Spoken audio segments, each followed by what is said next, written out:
Salve, camaradas! O tema do vídeo de hoje é a pergunta que Fernando Haddad não respondeu.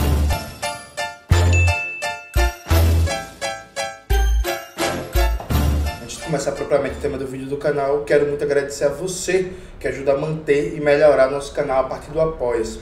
Seu apoio é fundamental para a gente continuar o nosso trabalho.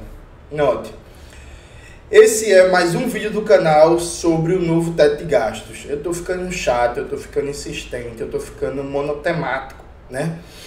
Mas eu acho que é minha obrigação estar debatendo isso, estar falando da gravidade desse ataque que vem contra a classe trabalhadora, contra as políticas públicas, contra os serviços públicos, contra o funcionalismo público. Na luta contra o teto de gastos do Michel Temer em 2016, eu participei de ato, de protesto, de passeata, de trancamento de BR, fui para marcha em Brasília, ocupei por 2 meses o Centro de Educação. A gente foi derrotado, infelizmente, mas teve muita luta. E agora não está tendo. E assim, minha obrigação enquanto militante, enquanto comunista, enquanto alguém comprometido com a classe trabalhadora, é no mínimo debater, é no mínimo fazer a crítica, chamar para reflexão. É o que eu posso fazer. Nos últimos dias, como eu venho debatendo muito o teto de gastos, tem algumas pessoas que estão inclusive deixando de apoiar o canal, estão cancelando o Apoia-se porque não estão gostando das críticas que eu estou fazendo à política do ministro Fernando Haddad, né, com autorização do presidente Lula. E aí, enfim, eu lamento, fico triste, mas é isso, assim, não tenho o que fazer. Eu nunca teria outra postura. Eu sou contra qualquer política de teto de gastos, porque isso é um ataque à classe trabalhadora brasileira. E não importa se o governo é do Michel Temer ou do Lula, minha posição é a mesma. Porque meu compromisso político é com a classe trabalhadora e com a Revolução Brasileira, e não com o governo de momento.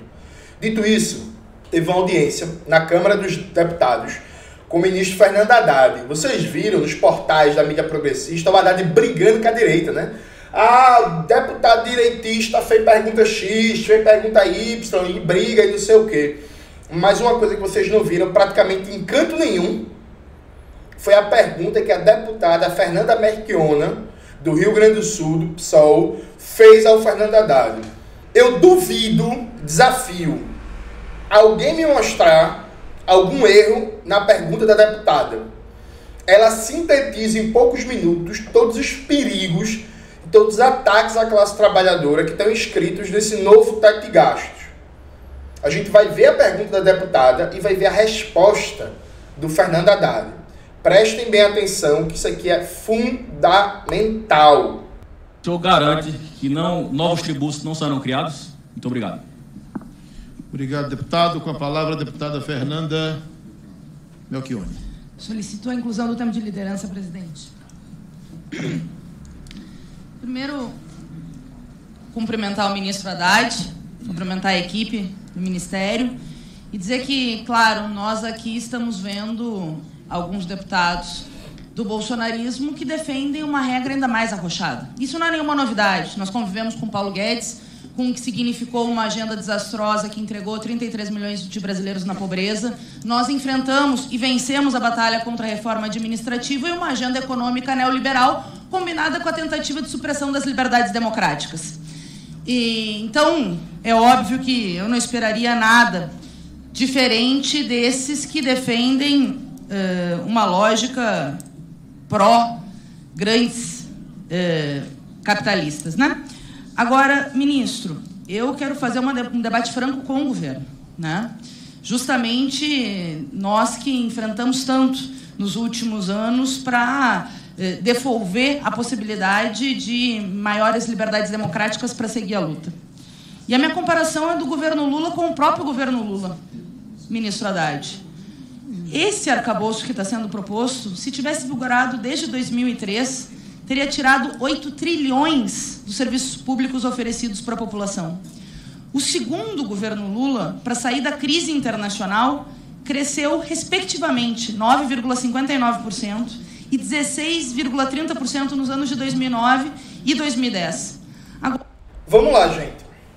Vamos lá. A deputada Fernanda Melchiona cita um estudo que foi produzido pela bancada do PSOL, né, pelos assessores do PSOL, com destaque para o grande economista e meu amigo Davi De Cache, que fala que se a regra do novo teto de gastos proposta pelo Fernando Haddad, com aval do presidente Lula, tivesse valido desde 2003 para cá, os serviços públicos teriam perdido 8 trilhões de reais. 8 trilhões com tanto tapioca. Eu falo tanto tapioca, os meus amigos ciristas dizem que eu estou imitando o Ciro Gomes. Eu gostei da expressão, gente. Então o crédito é de Ciro Gomes. Eu acho a expressão didática. Então é isso. Ciro Gomes que popularizou isso, eu me apropriei. 8 trilhões com T de tapioca. Isso seria perder um PIB brasileiro em orçamento para os serviços públicos, em saúde, em educação, em cultura, em lazer, em esportes, em meio ambiente, política para mulheres, política para negro, política para LGBT. Tudo isso, de 2003 para cá, se tivesse valendo esse teto de gastos, seria 8 trilhões a menos. E a Fernanda também lembra, deputada, numa intervenção inclusive genial, que o governo Lula, vocês lembram, quem não tem idade para lembrar, pesquise na internet. Quando teve a crise capitalista de 2008, o Lula deu uma fala muito polêmica, que ele falou que a crise, quando chegasse no Brasil, seria uma marolinha. Porque a mídia burguesa vinha dizendo que seria um tsunami, né? Um tsunami. A Lula falou assim, não, vai ser uma marolinha. E aí bateram no Lula. O que foi que o Lula fez? Teve uma desaceleração da economia global por causa da crise capitalista.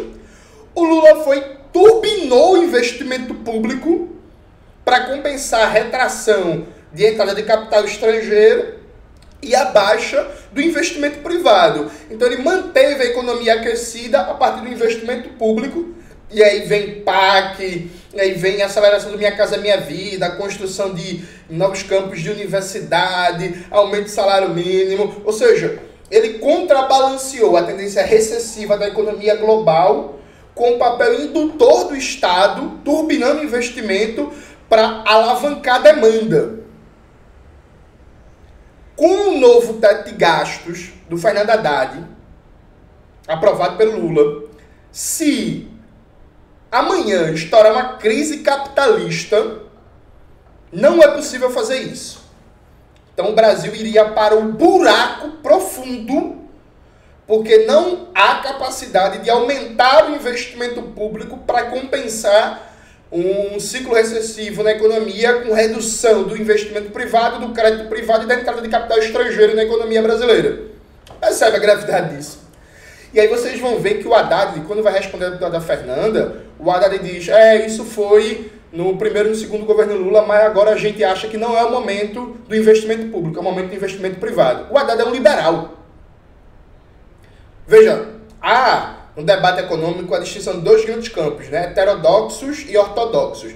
Heterodoxos é keynesianos, desenvolvimentistas, cepalinos, marxistas, todo mundo que não é meio que liberal, neoclássico, neoliberal, né? Beleza. A ideia de que o desenvolvimento é puxado pelo investimento privado e que compete ao Estado criar um cenário macroeconômico estável, bem regulado, para manter baixa a taxa de juros e o custo do crédito privado. E aí, a partir disso, com previsibilidade do investimento privado, vai vir e vai alavancar a economia. Isso é uma teoria liberal do desenvolvimento. Isso é o que a gente, marxistas, combate há mais de 100 anos. Isso é o que os keynesianos combatem há mais de 70 anos. O Haddad é um liberal, um debate econômico. E a gente vai ver isso no decorrer do vídeo. Agora, tem gente da sua equipe, o senhor próprio, estão dizendo que 0,6 nesse novo teto que está sendo proposto vai ser suficiente não só para sair da crise, como para entregar para a população medidas muito importantes, como aumento real do salário mínimo, como investimento massivo nas universidades que foi desmontado pelo governo Bolsonaro, como atualização da tabela do imposto de renda. E o que nós vemos é uma lógica perversa de ajuste fiscal numa das regras mais rígidas do mundo e que, obviamente, não existiu no Brasil até 2016. Foi o governo golpista do Temer que trouxe a emenda constitucional 95 que massacrou tanto o povo brasileiro. E agora, o senhor que tinha até agosto para mandar a regra fiscal, digamos assim, manda essa proposta que é uma proposta que, de novo, ajusta com as contas do povo brasileiro, as necessidades piorada pelo relator Cláudio Cajado. Isso é fato, piorada pelo relator Cláudio Cajado. Mas a proposta original já não era boa.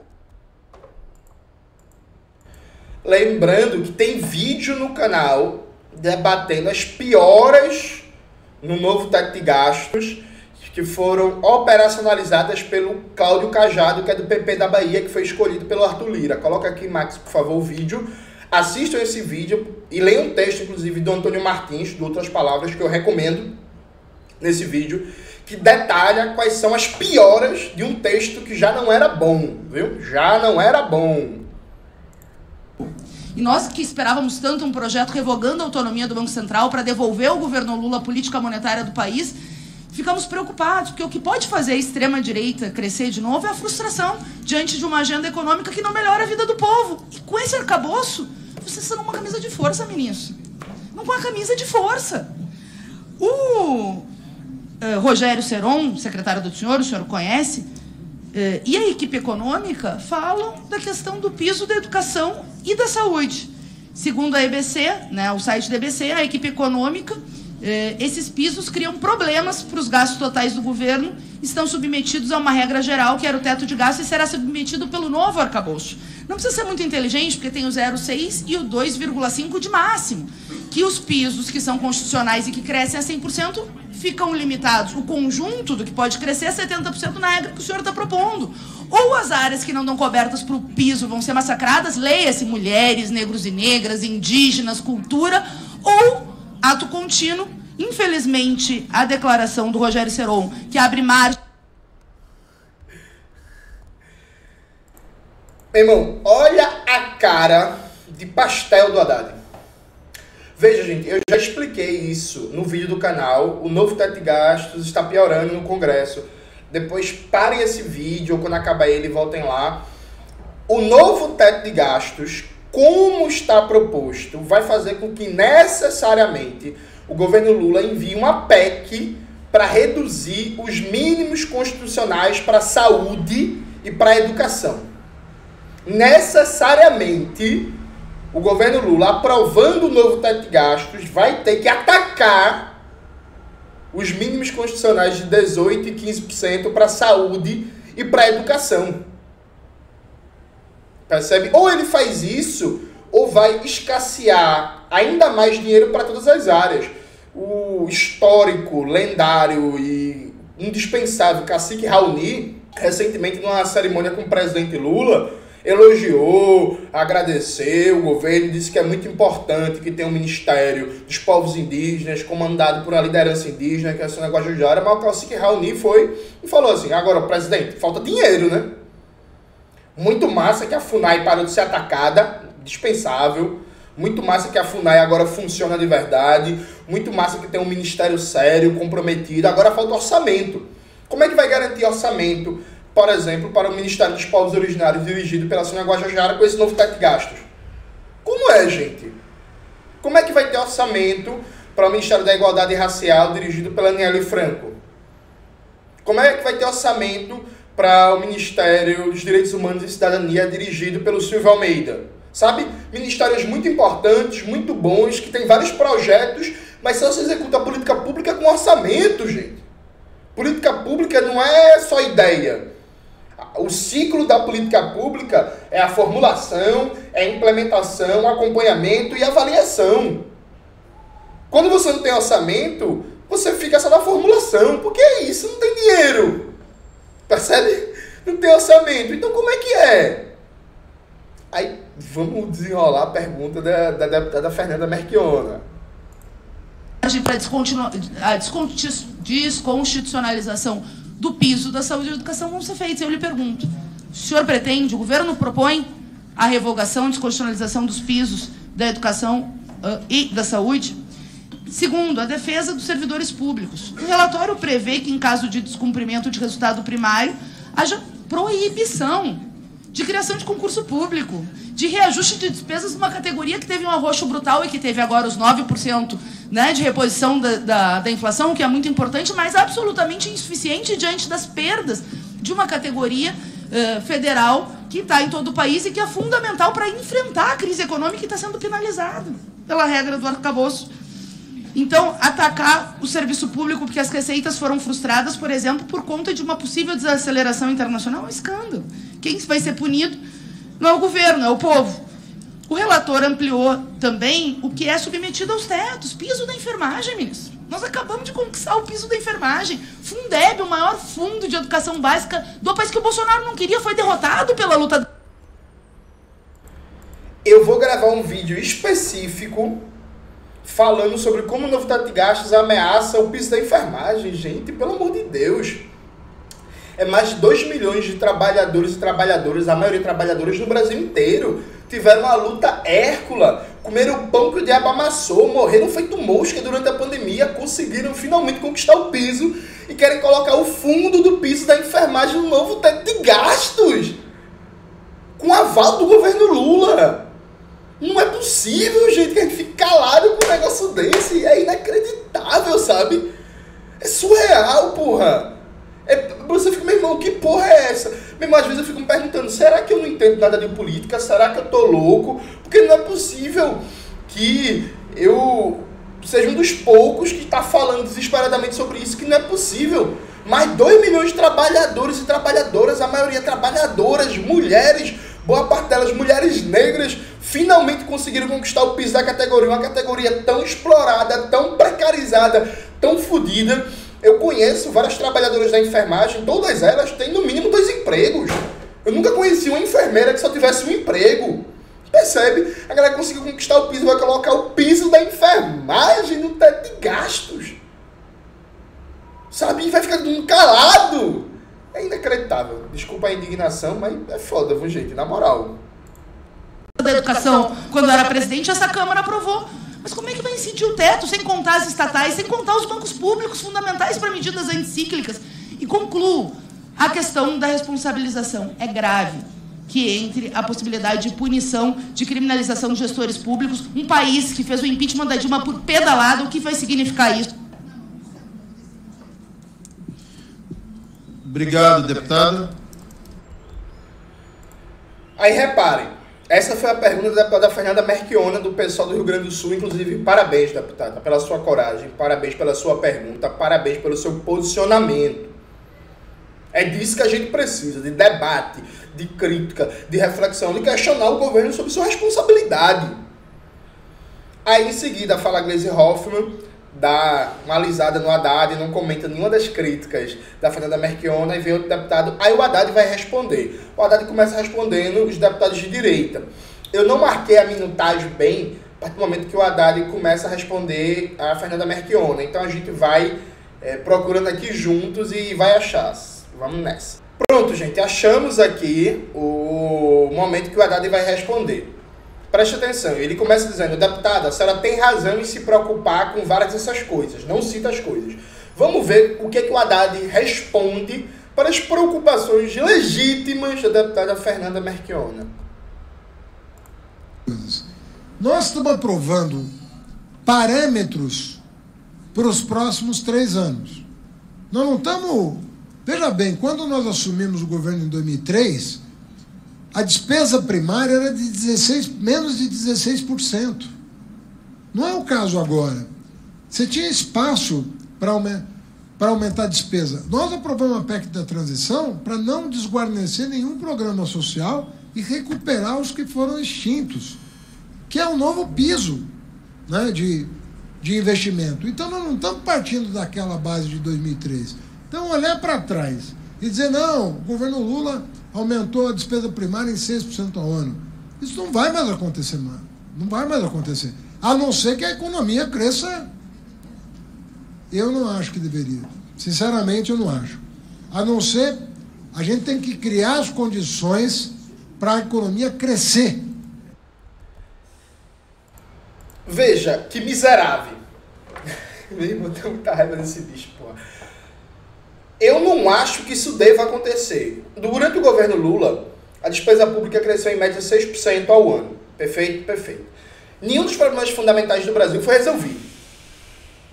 O Brasil não erradicou o analfabetismo, o Brasil não universalizou o acesso à saúde pública, o Brasil não universalizou o acesso ao saneamento básico, não universalizou o acesso à água, não universalizou o acesso ao ensino superior, não garantiu uma robusta política de cultura, não criou uma política de proteção ambiental, desmatamento zero, recuperação de rios, recuperação de terras degradadas, não fez a reforma agrária. Então, assim, o investimento público cresceu 6% ao ano, e boa parte disso, na prática, serviu para recuperar indicadores sociais destruídos durante os 8 anos de FHC. Percebe?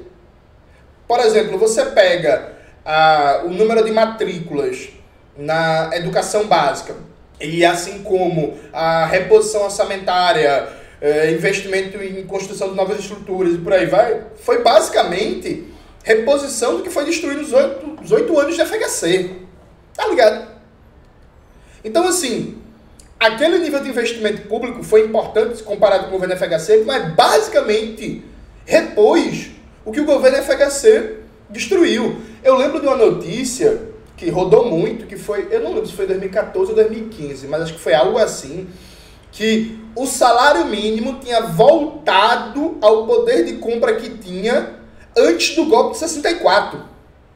Então, sabe, toda aquela política de valorização do salário mínimo feita durante os governos petistas, ela basicamente recuperou o poder de compra que o salário mínimo tinha antes do golpe.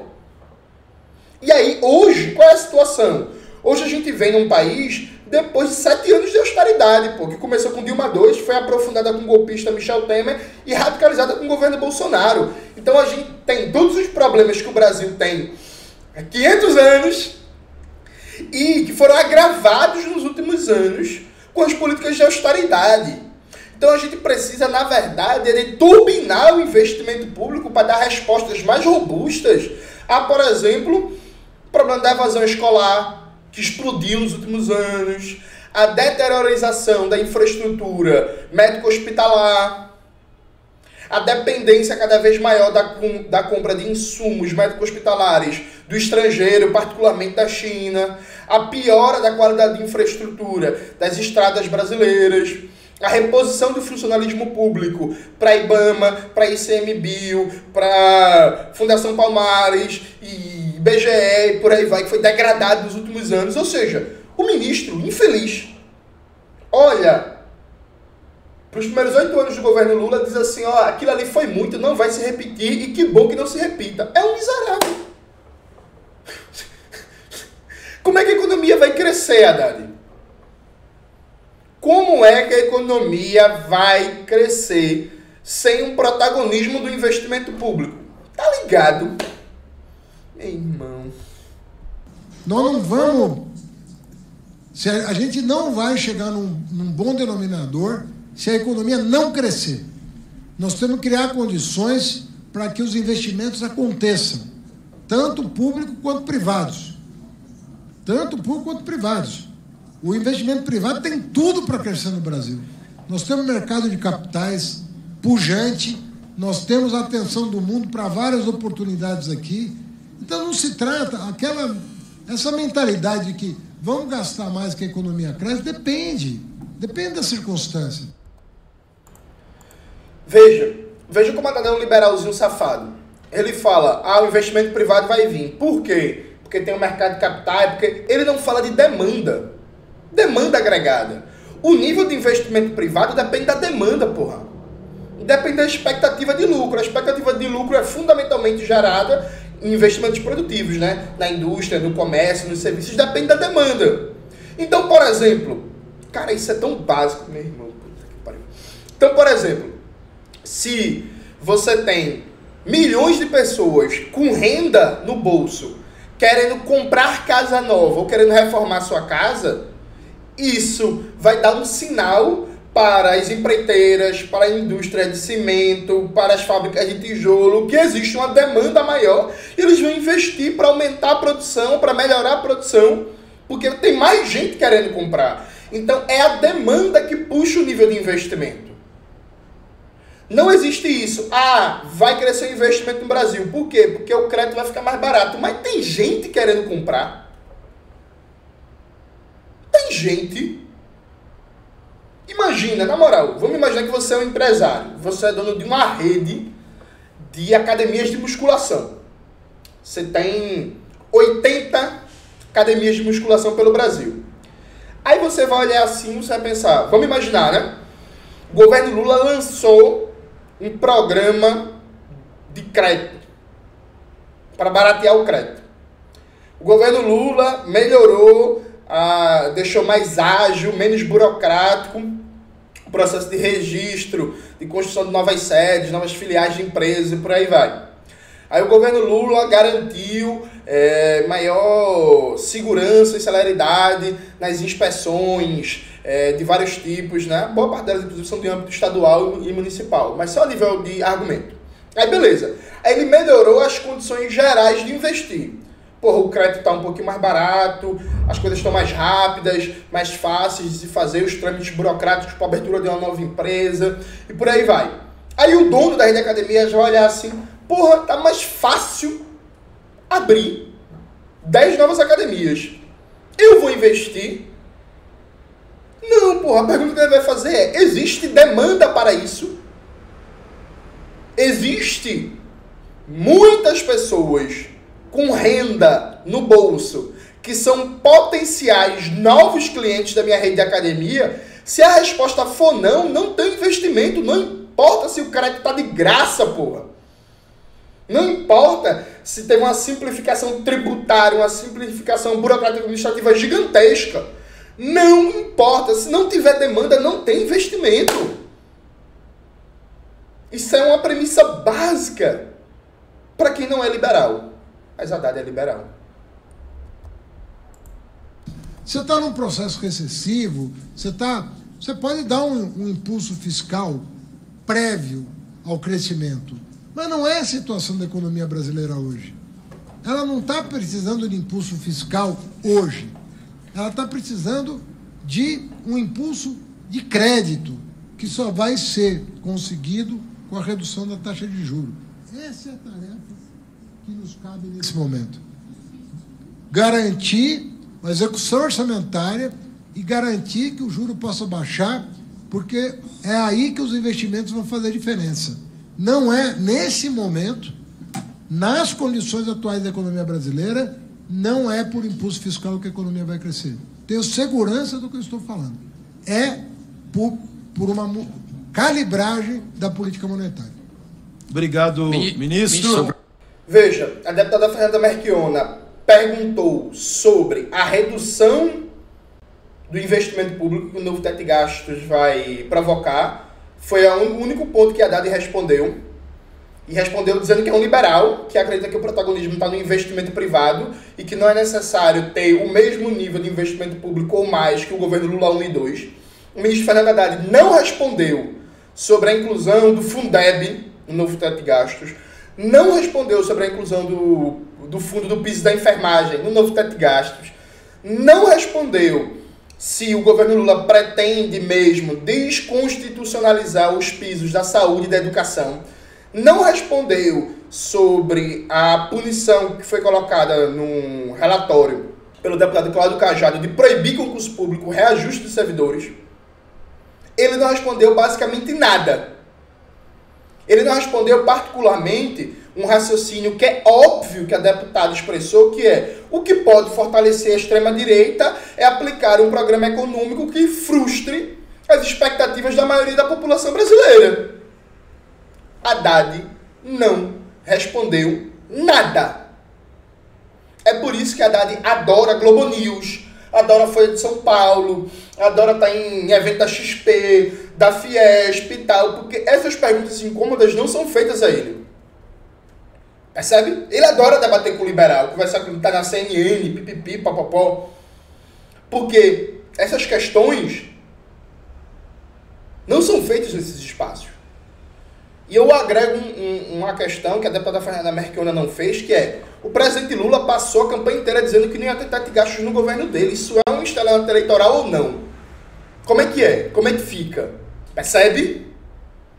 São essas perguntas centrais que a gente tem que se fazer. Por fim, meu povo da educação e da saúde. Não é possível que a gente vai ficar calado vendo ser incluído o Fundeb E o fundo para o piso da enfermagem, um novo teto de gastos. Não é possível, meu povo.